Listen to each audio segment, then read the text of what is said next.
Hello sa mga naghahanap ng RFO, mga gustong lumipat, mga nangungupahan. Ayan, punta tayo sa Latria Homes. Dumaan kami ng SM Tansa. Ito yung bagong SM na tinatayo na mag-open ngayong October. This year na po yun. Landmark, ito, Naik Police Substation sa Timalan, Balsahan, along Antero Soriano Highway. So, pagbaba mo ng bus, ito yung landmark na makikita mo. Sabihin mo po, Hills View.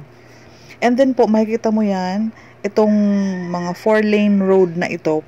Pwede mo itong lakarin, papuntang Latria Homes. Nasa left side lang. Antero Soriano po itong binabaan mo. So, dyan dumadaan yung mga pa Metro Manila, pa PTEX, sa Cavitex po. Ito, mapapansin mo ang mga Nara trees, mga malalaki ng katawan. So, ito po ay mga matagal na talagang nabuhay dito sa may side ng kalsada. Pati po sa loob ng Latria Homes, napapaligiran po tayo ng Nara trees na namumulaklak ng ganito during summer po. So, pwede siyang lakarin kasi madaming shade, kumbaga, dahil nga po sa lago ng mga dahon itong Nara trees na nasa gilid. Ito po ay on the way kami sa Latria Homes mismo. Walking distance away po sa Antero Soriano Highway. Andun po yung mga bus na pwede mong sakyan. Ngayon po kapag andito ka na, andito yung guardhouse, andito yung malaking tarpaulin, yun. Dito po ang Latria Homes. Napapansin mo po ang mga Nara trees ay season ng pamumulaklak ngayon. Ayan po. So, visit mo po kami. Itutour po kita. Ito naman po kapag kumaliwa ka doon at papasok ka na sa model house at sa mismong community ng Phase 4, ayan. Ito naman ang view mo doon. So, kung gusto mo ng tahimik, maaliwalas, mahangin, mapuno, ayan, visit us po. Kasi open kami daily. Ito naman po ang vlog ng deliverable unit. Kung mapapansin mo, ang hagdanan po ay wala sa tapat ng pintuan. Ongoing construction. Ito yung mga RFO natin. 6 months down payment. Ayun, ganyan po ang itsura ni Latria Homes. 36 square meters po ang ating lote. Wala na tayong corner, puro inner na lang. Kung gusto mo ng corner, mag-abang ka po para sa i-open na bloke, mauna ka pong pumila sa corner kasi dalawa lang po or 4 lang po ang mga corner each block. Ayan po, ganyan siya. Latria Homes, RFO. So, papasok tayo sa isang unit para maipakita ko sa iyo yung deliverable unit po. Ito po ay nasa around 1.4 po ang presyo. Under Pag-ibig, mga 24, 25 po ang salary required. Pwede ka na maka-avail ng Latria Homes. Ito po ang ating deliverable. Ganito po ang i-deliver na unit sa inyo once na approve ka ni Pag-ibig. Kapag kuha mo po ng susi, ito po, ganito po siya. Naka-basic or bare finish po tayo. Ito po ang service area mo sa likod. Complete toilet and bath po ito. Ayan po, naka-first coat na tayo ng pintura. Ito po ang ating living area. Ayan po. Sa hagdanan po, magandang quality na po ito ng kahoy. Ayan po.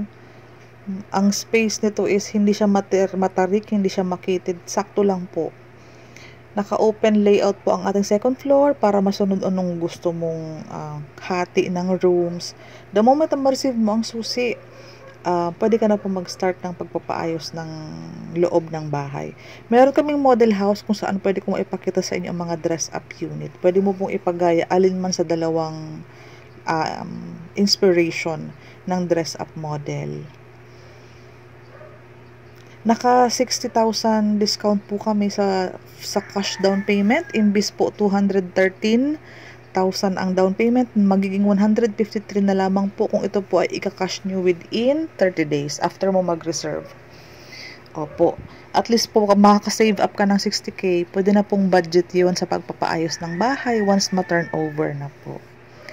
Isa ito sa pinakamura po ang down mo sa Pag-ibig. Hindi down, yung monthly mo sa Pag-ibig nasa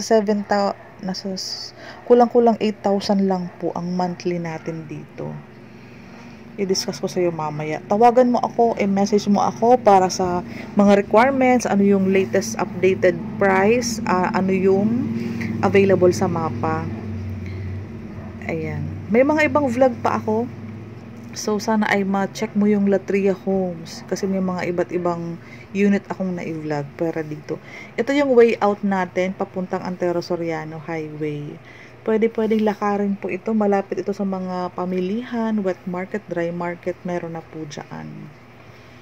Nasa boundary tayo ng Tansa at nasa boundary din tayo halos ng 13. Pag binagtas mo kasi itong road na ito papunta sa loob, ang labas mo nun is boundary ng 13. So ito po, andyan na po yung mga bus. Ito po ang isang rason bakit maganda pong ma-check mo sila Tria Homes na RFO. 180 units lang kayo sa phase 4. May RFO, madaming sunrise. O ito po sa ating computation. Ayan po, around 1,465,000. Ayan po ang loanable mo, yung 1.237. Supposedly po, kung hindi ka po mag-a-avail ng ating promo discount, ang ating down payment po is nasa 213 po yan, yung naka-highlight na yellow. 213 divide 60,000, around 153 na lamang po ang ating magiging down payment kung babayaran mo po ito 30 days after mo mag-reserve. So, yung 60K is pwede na nating ma-save up para sa pagpa-renovate ng ating unit. 15,000 po to reserve. Kung hindi naman po natin i-avail ang ating discount, ang 6 months po nating down payment na meron ka naman pong 20,000 discount, sa 6 months po ito, ano po, 32,000 po ang magiging monthly mo with payable lang 6 months po yan. So, 32 times 6 months. Kung humihingi ka po ng stretch down payment, open tayo for 12 months equity stretch po yan. 17,750. Yan po ay wala pong discount. Yung stretch na 12 months. Sorry. So, sila Tria Homes po ay ang may pinakamurang monthly amortization sa Pag-ibig. Sa 30 years po, 7,616 lamang po ang monthly mo kay Pag-ibig once na loan take out ka na. Siya nga po pala, after 6 months ng down payment, mag-stop payment ka po muna habang inaayos po sa Pag-ibig at hanggang maka-loan take out po. Pag loan approved na, that's the only time na mag-start na po ang down payment mo or yung monthly mo kay Pag-ibig. At sunod na po niyan ay ang pag-turnover ng bahay. So, mga more than a year po, mga 12 months to 14 months to 15 months, makakalipat na po kayo dito. Kung halimbawa naman po, hindi tayo pumasok ng 30 years, bahagya lang naman po ang dinagdag ng 25 years nating monthly amortization sa Pag-ibig. Nasa 8,160. Kung pumasok naman tayo ng 20 years, nasa 9,041. So, i-check natin ang mga requirements ninyo bago tayo mag-booking ng tripping.